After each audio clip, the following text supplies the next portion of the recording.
Assalamualaikum. Halo sahabat Jendela Hazanah. Selamat datang kembali di ruang cerita yang mengangkat kisah nyata, penuh misteri, dan menggugah sisi kelam dari sejarah dunia. Di episode kali ini, kita akan menelusuri jejak seorang pria yang dikenal dengan julukan si Jagal dari Hannover. Namanya adalah Fritz Haarmann. Seorang pria biasa yang hidup di tengah kekacauan Jerman pasca perang, namun menyimpan rahasia yang tak terbayangkan.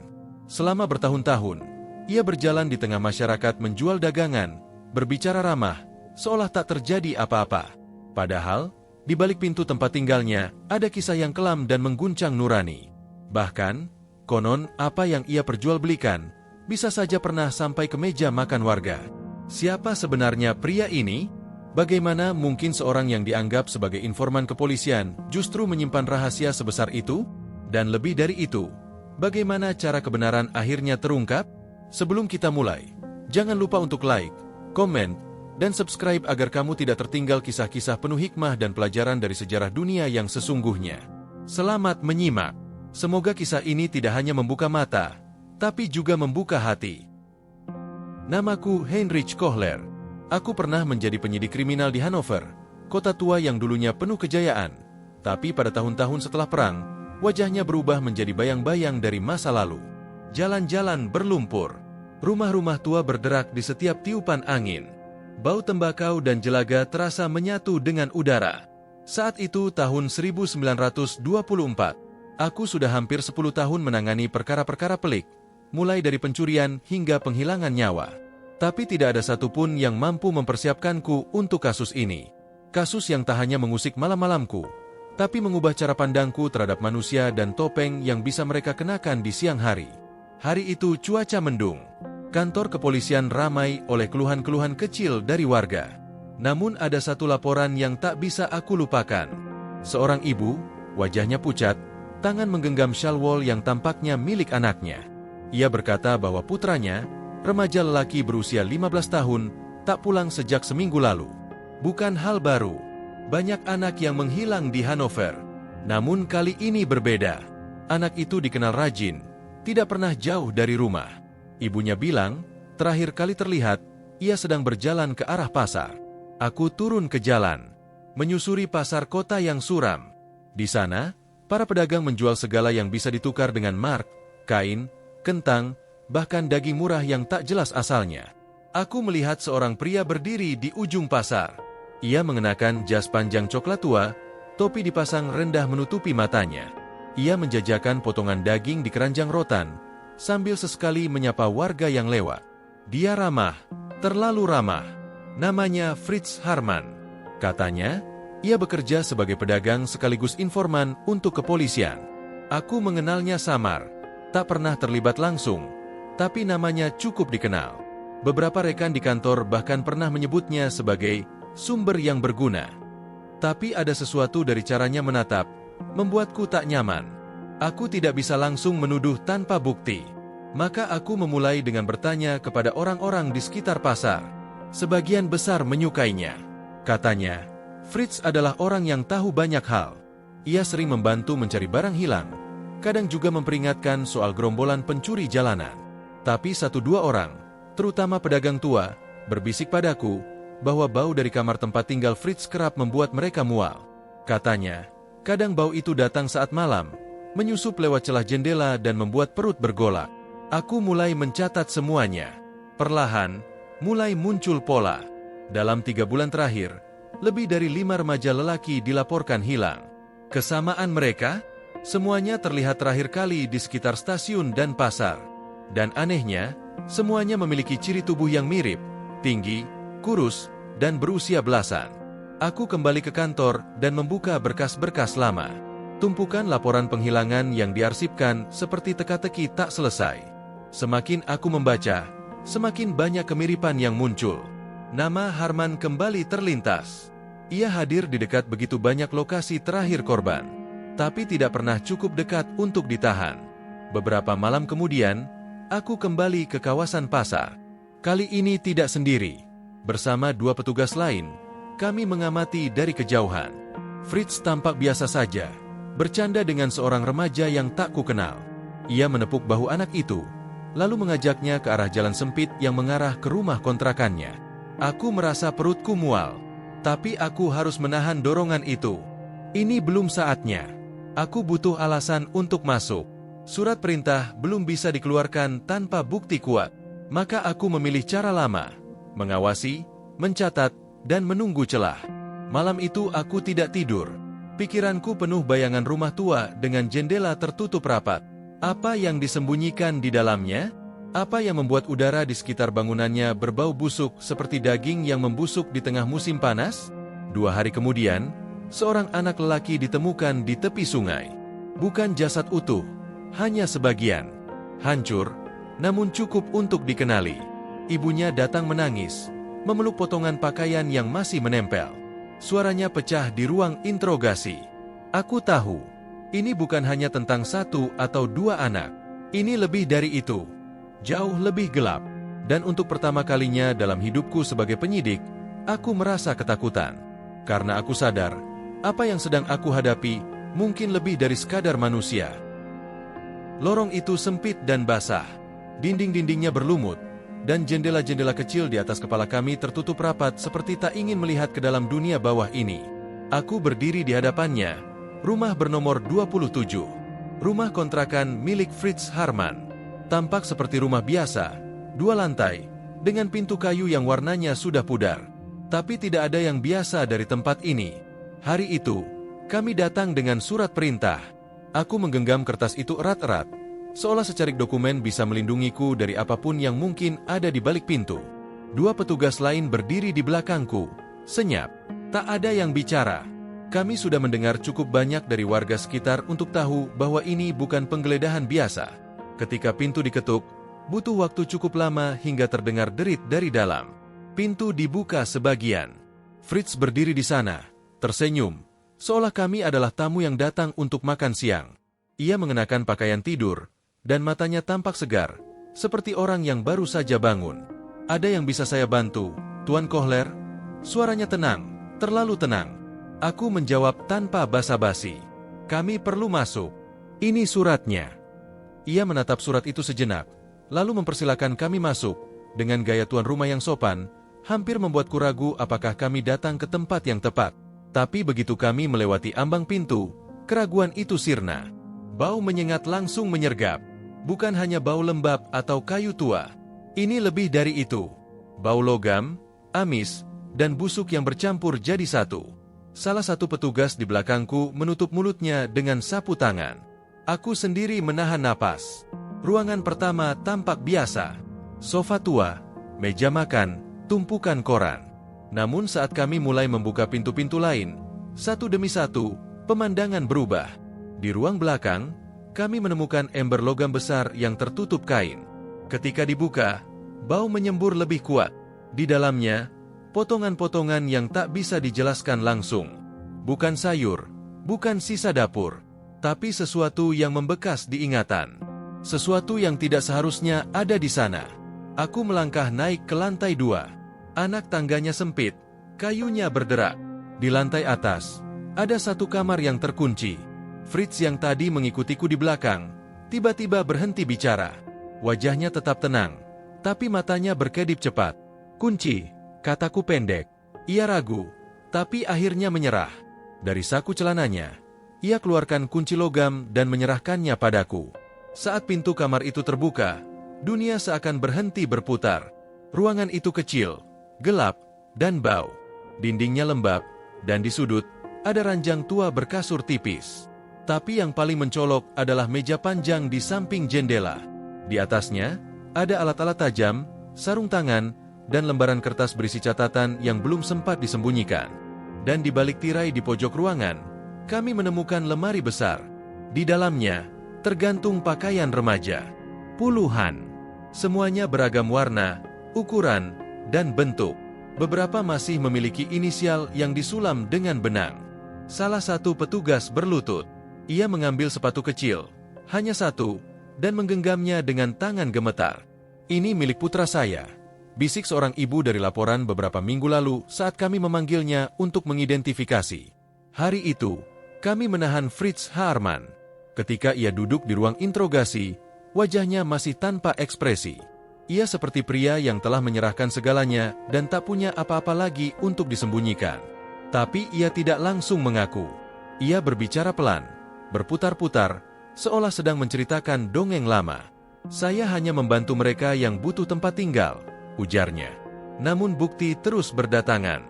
Di dalam rumah, di bawah lantai kayu, kami temukan sisa-sisa lain. Dan dari warga sekitar, kami mendapatkan cerita yang selama ini tersembunyi. Tentang suara-suara aneh di malam hari. Tentang bau yang tak pernah hilang. Tentang remaja yang tak pernah kembali setelah bicara dengan pria ramah di pasar. Setiap lembar laporan baru membuka luka lama. Setiap barang bukti membuatku bertanya-tanya. Bagaimana semua ini bisa berlangsung begitu lama tanpa ada yang benar-benar melihat? Tapi satu hal yang lebih menghantui dari semuanya adalah pemikiran ini. Berapa banyak dari mereka yang membeli daging murah di pasar tanpa pernah tahu dari mana asalnya? Kebenaran itu belum sepenuhnya muncul ke permukaan. Tapi aku tahu, apa yang telah kami temukan di rumah itu baru permulaan. Aku duduk sendiri di ruang barang bukti. Lampu gantung berayun pelan, memantulkan cahaya pucat ke dinding berwarna abu. Di hadapanku, 3 kotak kayu terbuka. Isinya bukan uang hasil sitaan atau senjata, tapi barang-barang kecil, sepatu, syal rajutan, topi, jam saku, hingga mainan kayu. Benda-benda yang dulunya milik seseorang. Sekarang, mereka hanya menjadi bukti dari kisah yang terlalu sunyi untuk diceritakan. Kami menghitung total 22 potong pakaian berbeda. Ukurannya seragam, khas remaja lelaki. Tidak ada yang bernoda. Semuanya bersih, seolah pernah disimpan dengan rapi, atau pernah dipersiapkan untuk tidak ditemukan. Fritz diam. Dalam setiap pemeriksaan, ia menjawab pertanyaan dengan tenang, kadang dengan senyum samar, kadang dengan ucapan yang membingungkan. Saya tidak pernah melukai mereka, katanya. Saya hanya membantu mereka menemukan tempat istirahat. Kalimat yang terdengar seperti teka-teki. Namun isi rumahnya berbicara sebaliknya. Dari lorong belakang, kami menemukan saluran pembuangan yang tertutup papan kayu. Ketika dibuka, kami menemukan sisa-sisa yang tidak bisa diceritakan dengan kata-kata biasa. Potongan kecil dari kehidupan yang pernah ada. Bukan hanya satu, tapi puluhan. Petugas forensik bekerja siang dan malam. Mengurai, mengidentifikasi, menyusun. Tapi tidak ada yang benar-benar utuh. Tidak ada jasad lengkap. Hanya fragmen, serpihan. Seolah waktu sendiri menolak untuk mengungkapkan seluruh cerita. Warga mulai berkumpul di luar kantor polisi. Setiap hari, makin banyak ibu dan ayah datang membawa foto, sepatu, atau buku tulis. Semua bertanya hal yang sama, apakah ini milik anak saya? Dan aku hanya bisa menunduk, karena dalam banyak kasus, jawabannya tak pernah ada. Di tengah tekanan itu, kepala kantor polisi memintaku untuk memimpin penyelidikan secara resmi. Aku tahu ini bukan sekadar tugas. Ini janji. Kepada mereka yang sudah tiada, dan kepada mereka yang masih menunggu. Malam hari, aku kembali menelusuri catatan. Di ruang bukti, seorang petugas menemukan sebuah buku kecil milik Fritz. Buku itu tidak tersembunyi, justru diletakkan di laci mejanya, terbuka, seolah ingin ditemukan. Halaman-halamannya berisi catatan harian singkat, bukan pengakuan. Lebih seperti perenungan, tulisan pendek, dan kode. Salah satu halaman menuliskan ini, mereka datang karena kesepian. Aku hanya mendengarkan. Aku terdiam lama menatap tulisan itu. Dalam sekejap, segala sesuatu terasa semakin rumit. Ini bukan hanya soal kejahatan. Ini soal kelengahan. Tentang bagaimana kota ini membiarkan anak-anak tersesat dalam malam dan tak pernah mencarinya hingga terlambat. Kami meminta penggalian di beberapa titik sekitar sungai. Selama 2 minggu, petugas menggali tanah yang basah dan dingin, kadang dalam diam, kadang diiringi doa lirih. Kami menemukan kantong-kantong kecil yang dibungkus kain. Di dalamnya bukan emas atau surat berharga, tapi sisa kehidupan. Fragmen tulang, pita rambut, dan sisa kancing baju. Koran mulai menuliskan berita dengan tajuk sensasional. Mereka menyebutnya Jagal Hanover. Tapi aku tidak suka menyebutnya demikian. Bagiku, ini bukan tentang julukan, melainkan tentang luka yang lebih dalam dari sekadar nama. Aku ingat satu malam, ketika seorang pria tua datang ke kantor. Ia tidak membawa bukti, tidak meminta penjelasan. Ia hanya duduk di bangku panjang di luar ruangku, dan berkata, "Saya tahu ia bukan orang biasa, tapi tidak pernah terpikir bahwa ia menyimpan neraka di balik senyum itu." Kalimat itu terus terngiang, karena di antara semua kebohongan yang tersingkap, hanya satu hal yang paling jujur, bahwa kami semua terlalu lambat menyadari apa yang sudah berlangsung bertahun-tahun. Pemeriksaan rumah Fritz masih terus berlanjut. Setiap ruang, setiap lemari, setiap kotak diperiksa satu persatu. Kami bahkan menemukan beberapa barang korban di pasar loak, dijual oleh orang-orang yang tak tahu asal-usulnya. Dan satu demi satu, kebenaran mulai terungkap. Tidak semuanya, tapi cukup untuk membentuk gambaran besar. Fritz, dengan kepercayaan dari polisi sebagai informan, telah memanfaatkan celah itu untuk sesuatu yang tidak bisa dibenarkan oleh siapapun. Ia memilih korbannya dengan tenang, menyusun segalanya rapi, dan meninggalkan jejak hanya ketika ia sudah merasa aman. Tapi sekarang, ia tidak lagi punya tempat bersembunyi. Hari itu, langit Hanover tertutup awan kelabu. Di pusat kota, pasar pagi tetap hidup seperti biasa. Pedagang membuka lapaknya, suara tawar-menawar memenuhi udara, dan aroma makanan dari kios pinggir jalan bercampur dengan bau tanah basah. Namun di balik kehidupan biasa itu, kami menapaki jalur lain, jalan menuju bagian kota yang tidak pernah dibicarakan dengan suara keras. Aku bersama dua petugas menyusuri gang sempit menuju pasar barang bekas di sudut timur. Tempat itu tidak ada dalam peta resmi, tidak ada papan nama, hanya tenda-tenda kumuh dan meja-meja kayu penuh barang aneh. Di sanalah kami menerima laporan dari informan bahwa beberapa benda milik remaja yang hilang dijual dengan harga murah. Langkahku berhenti di depan salah satu lapak. Tumpukan topi, jaket wol, dan sepatu tua berserakan. Pandanganku tertumbuk pada satu benda, jam saku kecil dengan ukiran bunga di pinggirannya. Benda itu tidak asing. Aku pernah melihatnya di foto laporan seorang ayah yang kehilangan anaknya 6 bulan lalu. "Apa Anda tahu dari mana asal barang ini?" tanyaku kepada pria di balik lapak. Ia terdiam sejenak, lalu mengangkat bahu. "Orang-orang meninggalkan banyak hal, Pak. Saya hanya menjual ulang." Aku menunjukkan lambang di jaketku. "Ini bukan hal biasa. Ini bagian dari penyelidikan." Ia menelan ludah. Tangannya mulai gemetar. Setelah beberapa menit, ia mengaku mendapatkan barang itu dari seseorang yang kerap datang malam hari, membawa karung. Orang itu tak banyak bicara, hanya menerima bayaran dan pergi tanpa melihat ke belakang. Dari keterangan itu, kami mengumpulkan pola. Penjual bayangan itu tidak pernah datang di siang hari. Ia hanya muncul ketika langit benar-benar gelap, dan selalu membawa barang dalam jumlah kecil, cukup agar tidak menimbulkan curiga. Malam itu, kami menunggu di pasar gelap, diam di balik tenda-tenda kain dan bayangan bangunan tua. Angin dingin menusuk tulang. Lalu, seperti yang dijanjikan, seseorang muncul dari ujung gang. Tubuhnya kurus, mengenakan mantel lusuh. Di punggungnya, tergantung karung goni yang berat. Ia berjalan lambat ke salah satu lapak dan mulai membuka bawaannya. Kami mendekat tanpa suara. Ketika cahaya senter menyinari wajahnya, ia terkejut. Karung itu jatuh ke tanah. Terdengar bunyi logam bertumbukan. Isinya, sabuk kulit, buku catatan kecil, dan syal rajut dengan huruf bordir. "Dari mana kau dapat ini?" tanyaku. Ia mencoba kabur, tapi dua petugas langsung menahannya. Dalam interogasi keesokan harinya, pria itu mengaku bahwa semua barang itu didapatkan dari seseorang bernama Fritz. Ia tidak tahu siapa sebenarnya orang itu, hanya tahu bahwa pria tersebut memberinya imbalan agar menjual barang-barang di tempat berbeda tiap minggunya. Dengan petunjuk baru ini, kami kembali ke rumah Fritz dan menggali lebih dalam. Di gudang belakang yang semula kami anggap kosong, kami menemukan peti kayu besar yang terkunci dengan rantai. Setelah dibuka, di dalamnya terdapat setumpuk pakaian lain, tertata rapi dalam kantong kain, seolah sedang disiapkan untuk dijual atau disembunyikan.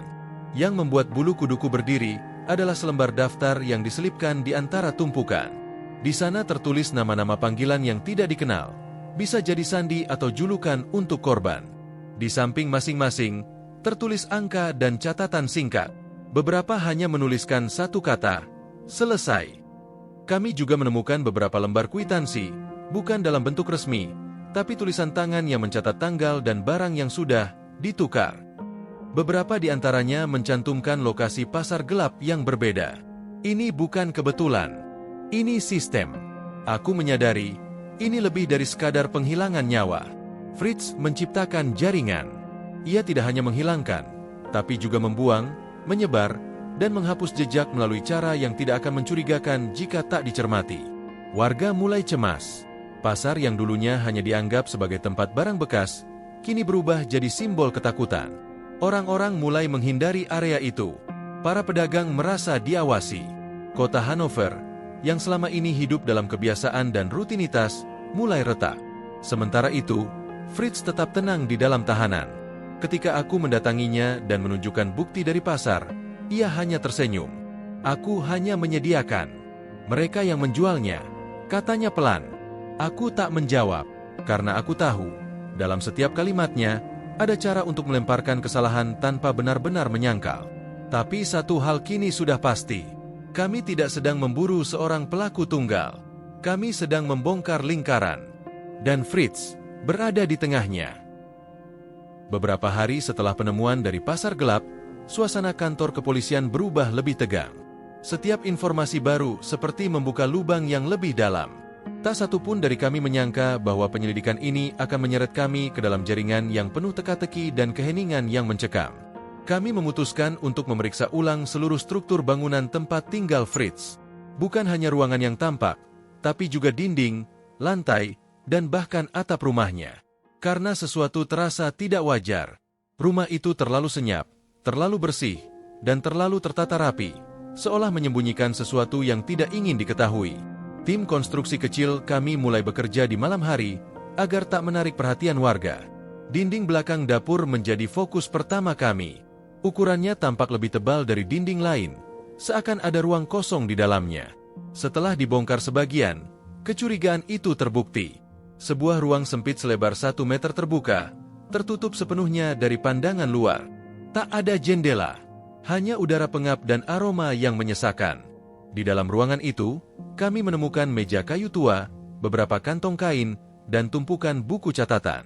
Tapi bukan itu yang membuat kami tercekat, melainkan dinding bagian dalam ruangan tersebut yang dipenuhi goresan. Bukan coretan biasa, melainkan ukiran tangan manusia. Sebagian membentuk huruf, sebagian lagi hanya tanda-tanda tak beraturan. Petugas forensik segera mengambil alih. Di dalam kantong kain ditemukan beberapa potong pakaian anak laki-laki, serta potongan tali yang sudah rapuh. Buku catatan yang kami temukan berisi tulisan dengan pola yang aneh. Tidak seperti buku harian sebelumnya yang puitis, kali ini catatannya lebih sistematis. Setiap halaman berisi tanggal, jam, dan 2 atau 3 kalimat pendek. Satu catatan tertulis seperti ini. 21 Oktober. Senyumnya lembut. Diam. Pagi itu tenang. Jam 7. Dan catatan lainnya. 30 November. Tidak ingin pergi.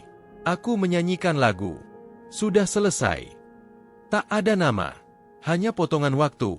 Seakan menandai akhir dari sesuatu. Tapi kami tahu apa maknanya. Ini bukan sekadar catatan. Ini dokumentasi. Kami mencoba menyusun tanggal-tanggal itu dengan laporan orang hilang. Dalam beberapa kasus, tanggalnya cocok. Nama-nama korban yang telah lama dilupakan muncul kembali, dan duka keluarga mereka menjadi hidup lagi di antara halaman buku itu. Sementara itu, bagian lain dari penyelidikan mengarah ke bengkel kecil milik Fritz yang terletak tak jauh dari rumahnya. Ia jarang membicarakan tempat itu. Di sana, ia biasa memperbaiki barang-barang, atau setidaknya itulah yang dikatakan tetangga. Ketika kami masuk ke bengkel itu, suasananya berbeda dari rumah. Debu menumpuk, namun semuanya tertata. Di rak-rak tinggi, terdapat botol berlabel, alat-alat logam, dan beberapa kantong besar. Di pojok ruangan, kami menemukan meja kerja yang dipenuhi bekas ukiran dan potongan logam kecil yang seolah pernah menjadi bagian dari barang lain. Tapi yang membuat suasana berubah drastis adalah lantai beton di bawah meja. Saat dipukul, lantai itu berbunyi hampa. Kami memutuskan untuk membongkarnya. Setelah beberapa jam kerja, terbuka sebuah ruang kecil bawah tanah. Di dalamnya, kami menemukan peti besi besar. Butuh 2 orang untuk membukanya. Isi peti itu membuat semua orang terdiam.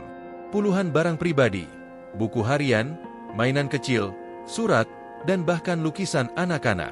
Setiap barang seolah menyimpan suara yang pernah hilang. Suara yang tak pernah sempat menceritakan akhir kisahnya. Yang paling mengganggu adalah sebuah rak kecil di sisi ruang bawah tanah. Di sana tertata rapi lembaran-lembaran kertas, berisi tulisan tangan korban. Pesan terakhir, mungkin, doa pendek, atau permohonan untuk pulang. Salah satunya tertulis dengan tulisan goyah. Ayah, kalau kau membaca ini, aku masih di sini. Aku takut. Aku tak bisa membaca lebih lama. Hati ini seperti dicekam sesuatu yang sulit dijelaskan. Kami sadar, ini bukan hanya kejahatan. Ini adalah ruang hening di mana ketakutan pernah dibiarkan tumbuh dalam diam. Fritz masih belum mau bicara banyak. Tapi ketika kutunjukkan salah satu tulisan dari ruang bawah tanah itu, ia hanya berkata lirih. Mereka menulis sendiri. Aku hanya menjaga agar tetap rapi. Ucapan itu terdengar seperti penghinaan terhadap rasa kemanusiaan. Tapi di saat yang sama, kalimat itu menggambarkan betapa dalamnya ia masuk ke dunia kelam yang ia bangun sendiri. Setiap bukti baru yang kami temukan, membuat gambaran besar ini semakin jelas. Namun juga semakin menyakitkan. Ini bukan hanya tentang korban, tetapi juga tentang sistem yang gagal melindungi mereka. Rumah yang mestinya menjadi tempat aman, justru menyembunyikan sunyi paling mengerikan. Dan aku tahu, kami belum selesai. Masih banyak dinding yang perlu dibuka. Masih banyak suara yang belum ditemukan. Hari ketika Fritz akhirnya dihadirkan ke pengadilan, kota Hanover berubah menjadi panggung ketegangan yang tak terlihat sebelumnya. Jalan-jalan dijaga ketat. Wartawan dari berbagai daerah berdatangan. Warga memadati pelataran, berharap melihat langsung sosok yang selama ini hanya mereka dengar melalui bisik-bisik atau surat kabar pagi. Namun bagi kami, para penyidik yang telah mengikuti jejaknya sejak awal, hari itu bukan sekadar hari pengadilan. Hari itu adalah ujian. Apakah suara para korban yang diam bisa benar-benar terdengar? Gedung pengadilan tua itu mendadak menjadi saksi dari puluhan tahun kesenyapan yang tak terungkap. Ruangan utama dipenuhi suara sepatu di lantai kayu, suara pena di atas kertas, dan bisikan khawatir yang tak bisa diredam. Di tengah ruangan itu, Fritz duduk diam. Ia mengenakan setelan usang berwarna kelabu. Wajahnya tenang, bahkan hampir tak menunjukkan emosi.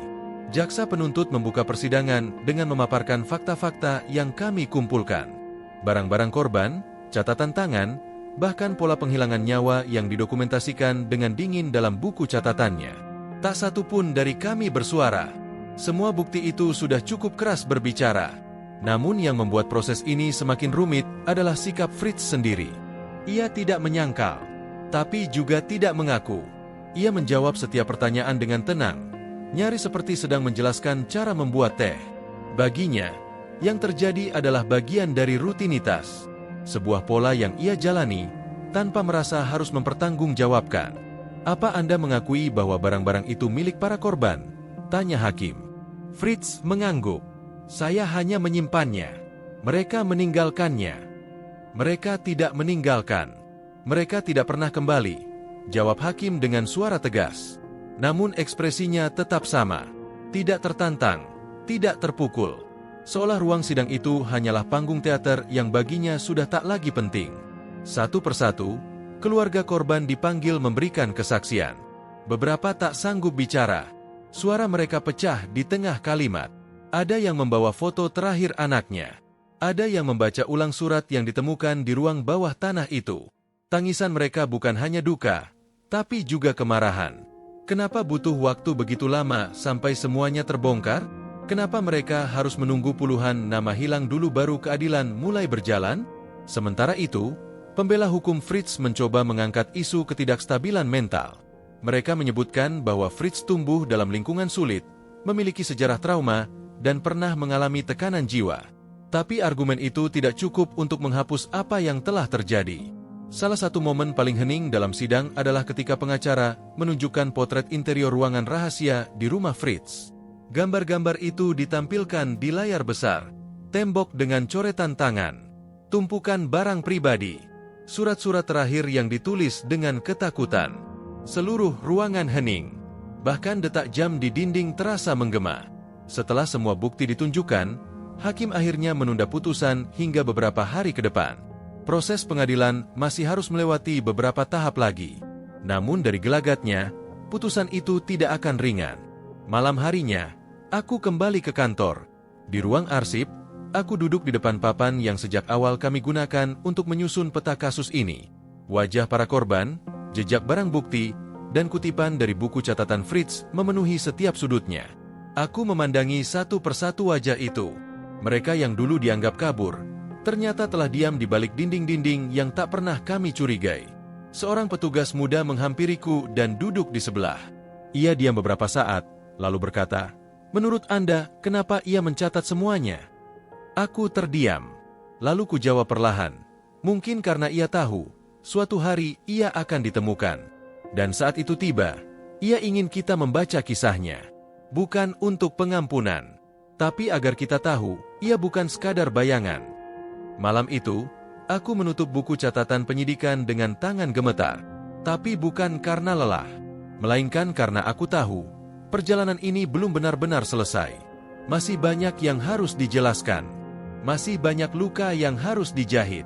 Dan sidang ini hanyalah awal dari pertarungan yang jauh lebih dalam, melawan keheningan yang terlalu lama dibiarkan tumbuh. Beberapa minggu setelah sidang pertama, proses peradilan Fritz Haarmann masih terus bergulir. Masyarakat mulai lelah, namun tidak bisa berpaling. Media terus menyorot setiap perkembangan, bahkan yang terkecil sekalipun. Namun bagi kami para penyidik, sorotan itu tidak cukup untuk menunjukkan betapa dalamnya luka yang ditinggalkan oleh sosok yang selama bertahun-tahun bersembunyi di tengah keramaian. Hari itu aku ditugaskan untuk menemui beberapa keluarga korban. Bukan untuk mencari bukti, tapi untuk memberikan laporan perkembangan. Sebuah tugas yang terlihat sederhana, namun menjadi salah satu bagian terberat dari pekerjaanku. Kunjunganku yang pertama adalah ke rumah keluarga Brecht. Putra mereka, Emil, dilaporkan menghilang sekitar 2 tahun lalu. Awalnya mereka mengira Emil kabur dari rumah. Tapi setelah kami menemukan sebuah kalung kecil miliknya di antara tumpukan barang bukti, harapan mereka hancur. Ibu Emil menyambutku dengan mata bengkak. Ia duduk di kursi rotan tuanya, memegang boneka yang konon dulu sering dibawa Emil kemanapun ia pergi. Ayahnya hanya berdiri di dekat jendela, tak banyak bicara. "Saya tahu tidak ada yang bisa mengembalikannya," kata sang ibu dengan suara lirih. "Tapi, tolong katakan, apakah ia menderita?"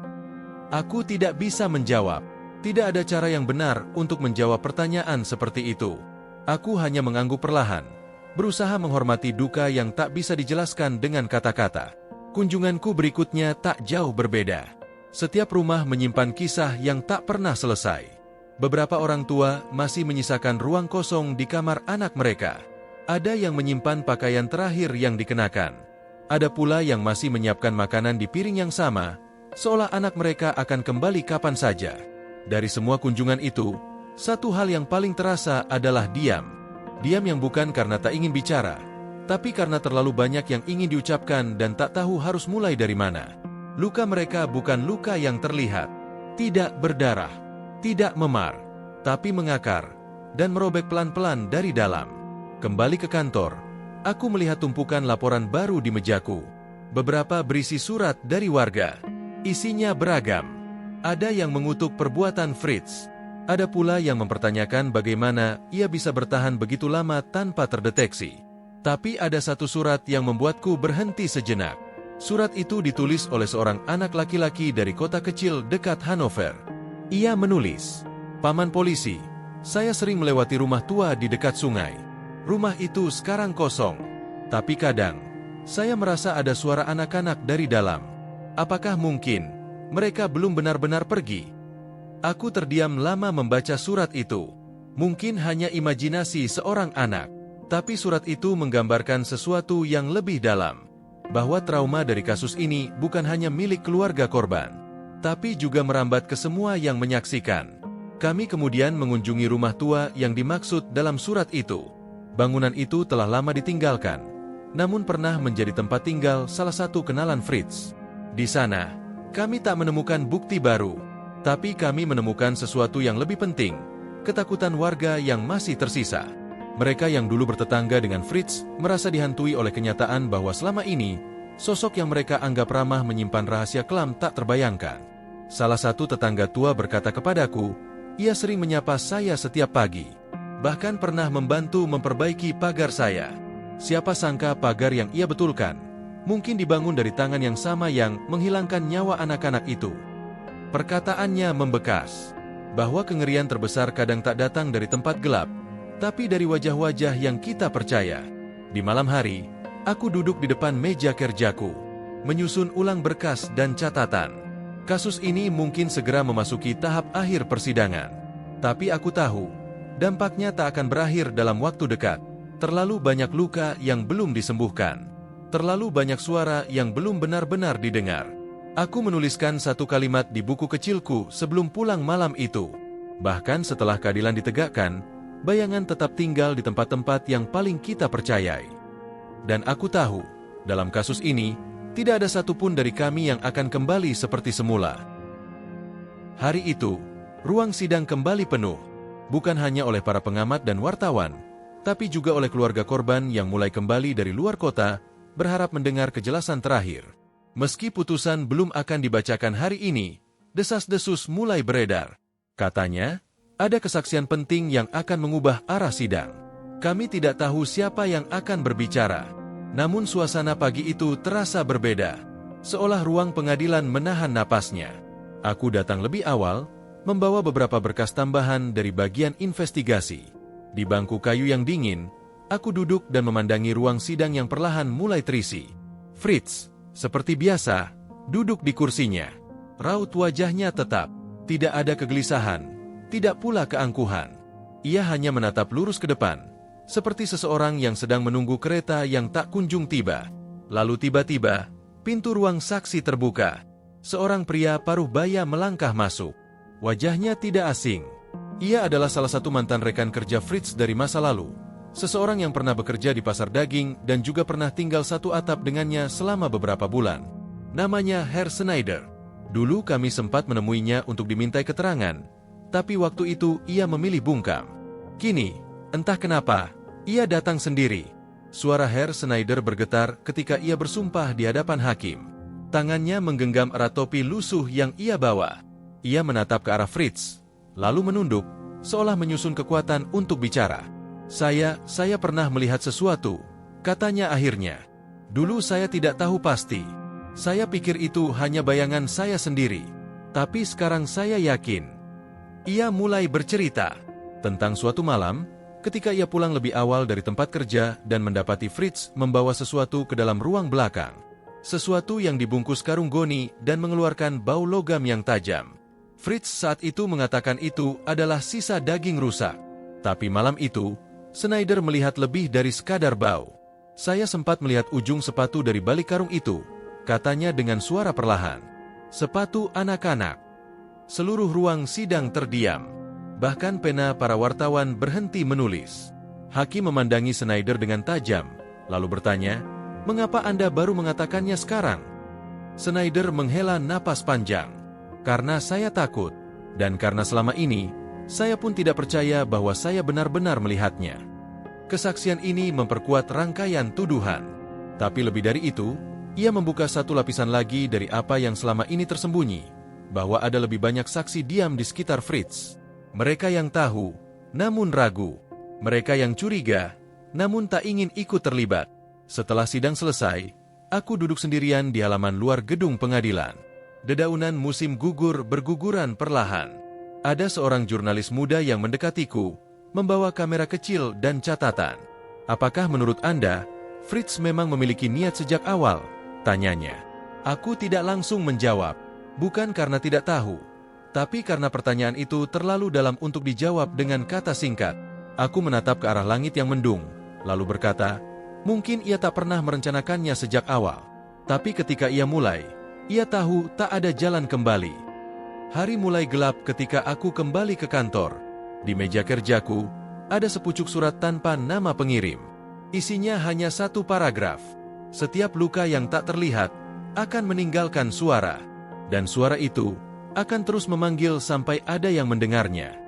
Aku tidak tahu siapa yang menulisnya, tapi aku tahu surat itu benar, karena di balik semua pengadilan, bukti, dan berita, masih ada suara-suara kecil yang belum terdengar. Dan tugas kami belum selesai sebelum suara itu menemukan tempatnya.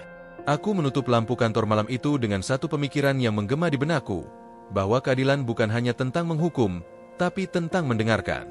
Bahkan ketika yang berbicara adalah mereka yang sudah lama pergi. Suasana kota Hanover mulai berubah sejak berita tentang Fritz Haarmann merebak. Wajahnya yang dulu tidak dikenal menjadi momok yang melekat dalam setiap percakapan. Namun di balik itu semua, bagi kami para penyidik, kasus ini bukan sekadar tentang satu orang, melainkan tentang bayangan masa lalu yang terus membayang di balik kehidupan sehari-hari. Pada suatu sore, aku menerima telepon dari seorang pria yang mengaku sebagai kerabat Fritz. Ia meminta untuk bertemu secara rahasia.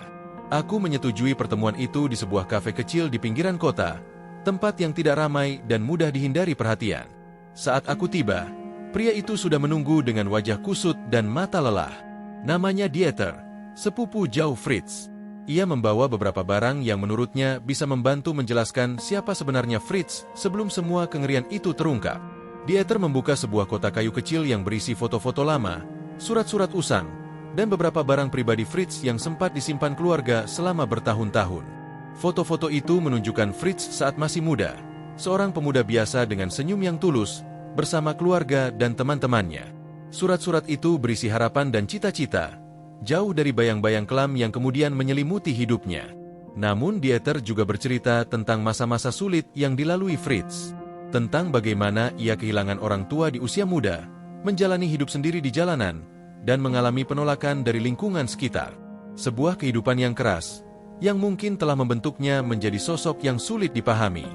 Dia bukan monster sejak lahir, kata Dieter pelan. Tapi dunia yang keras dan penuh luka membuatnya berubah. Percakapan itu membuka mataku akan sebuah kenyataan yang tak mudah diterima. Bahwa dalam setiap cerita gelap, selalu ada lapisan-lapisan lain yang tersembunyi di baliknya. Bahwa manusia bisa jadi korban dari keadaan, sekaligus pelaku dari takdirnya sendiri. Setelah pertemuan itu, aku kembali ke kantor dengan pikiran yang bercabang. Aku menyusun kembali kronologi kehidupan Fritz, mencoba menghubungkan titik-titik masa lalunya dengan tindakan yang ia lakukan. Ada pola-pola yang mulai terlihat, gambaran seorang pria yang terperangkap dalam jaring luka dan kekecewaan. Di tengah proses persidangan yang semakin mendekati akhir, aku sadar bahwa pekerjaan kami bukan hanya untuk menuntut, tapi juga untuk memahami, agar keadilan bisa ditegakkan dengan penuh kesadaran, bukan hanya kemarahan. Malam itu, aku menyalakan lampu meja dan membuka kembali dokumen-dokumen lama. Suara hujan di luar jendela menjadi latar, menambah keheningan yang menyelimuti ruangan. Aku menulis sebuah catatan kecil di buku harianku. Di balik setiap penghilangan nyawa, ada cerita yang terlupakan. Dan di balik setiap cerita, ada manusia yang pernah berharap untuk hidup. Aku tahu, dalam kasus Fritz Haarmann, cerita itu jauh lebih kompleks dari yang pernah kami bayangkan. Dan aku bersumpah untuk tidak membiarkan bayangan masa lalu itu hilang begitu saja dalam gelap. Akhirnya, hari yang ditunggu-tunggu tiba. Ruang sidang yang selama ini penuh ketegangan berubah menjadi saksi akhir dari perjalanan panjang kasus Fritz Haarmann. Semua pihak berkumpul, menanti putusan yang akan menentukan arah hidup banyak orang. Aku duduk di bangku penyidik, menyimak dengan seksama setiap kata yang diucapkan hakim. Namun, bukan hanya putusan yang membuatku terdiam, melainkan juga proses yang telah kami lalui bersama. Perjuangan mencari kebenaran di balik tabir gelap yang selama ini tersembunyi. Hakim memutuskan bahwa Fritz Haarmann bertanggung jawab atas tindakan penghilangan nyawa yang telah mengguncang Hanover. Putusan itu disambut dengan kelegaan sekaligus keheningan. Tidak ada sorak-sorai, hanya perasaan berat yang menyelimuti. Setelah sidang, aku berjalan keluar gedung pengadilan. Udara malam yang dingin menusuk kulit, seolah menyadarkanku bahwa meskipun keadilan telah ditegakkan, bayangan masa lalu tidak akan hilang begitu saja. Kota Hanover perlahan mulai pulih. Namun, di sudut-sudutnya, kisah tentang Fritz Haarmann tetap menjadi peringatan akan bahaya yang tersembunyi di balik wajah ramah. Masyarakat mulai lebih waspada, dan pemerintah menetapkan langkah-langkah baru untuk memastikan keselamatan warganya. Aku menulis laporan terakhir, merangkum semua bukti dan kesaksian. Tapi di balik angka dan dokumen itu, aku tahu bahwa cerita sebenarnya adalah tentang manusia, korban, keluarga, dan juga kita semua yang belajar untuk tidak menutup mata. Kisah Fritz Haarmann menjadi pelajaran bahwa kegelapan bisa saja bersembunyi di tempat terdekat. Namun dengan keberanian dan keteguhan, cahaya akan selalu menemukan jalannya. Aku menutup buku harianku, menghela napas panjang, dan siap melanjutkan tugas berikutnya. Namun, satu hal yang pasti, bayangan dari masa lalu itu akan selalu menjadi pengingat akan pentingnya keadilan dan kemanusiaan. Kasus Fritz Haarmann meninggalkan bekas yang dalam bagi masyarakat Hannover dan juga sistem hukum di wilayah tersebut. Setelah kematiannya, perubahan signifikan mulai dilakukan untuk memperkuat pengawasan dan perlindungan terhadap warga, terutama kaum muda yang rentan terhadap kejahatan tersembunyi. Polisi dan lembaga terkait meningkatkan pelatihan dan metode penyelidikan dengan tujuan mencegah tragedi serupa terulang kembali. Selain itu, kasus ini menjadi bahan evaluasi penting bagi pembuat kebijakan. Regulasi terkait keamanan publik dan pengelolaan laporan hilangnya orang diperketat. Sistem pendataan yang dulunya lambat dan kurang terorganisir mulai dirombak menjadi lebih responsif dan terintegrasi. Masyarakat pun menjadi lebih waspada dan peduli terhadap lingkungan sekitarnya, membangun kesadaran kolektif bahwa keamanan adalah tanggung jawab bersama. Dari kisah yang kelam ini, kita bisa mengambil pelajaran berharga, bahwa di balik setiap tindakan yang tampak gelap dan sulit dimengerti, ada manusia dengan sejarah dan luka yang mungkin tidak terlihat. Keadilan bukan hanya tentang menghukum, tapi juga memahami, menjaga, dan mencegah agar tragedi serupa tidak terjadi lagi. Setiap dari kita memiliki peran dalam menjaga kebaikan dan keamanan komunitas, dengan tidak menutup mata pada tanda-tanda yang ada di sekitar kita. Terima kasih telah menyaksikan cerita ini sampai selesai. Jangan lupa untuk memberikan like jika kamu merasa cerita ini bermanfaat, tuliskan komentar pendapatmu, dan bagikan ke orang-orang terdekat agar lebih banyak yang mengambil hikmah dari kisah ini. Sampai jumpa di kisah berikutnya. Salam hangat dari kami di channel Jendela Hazanah.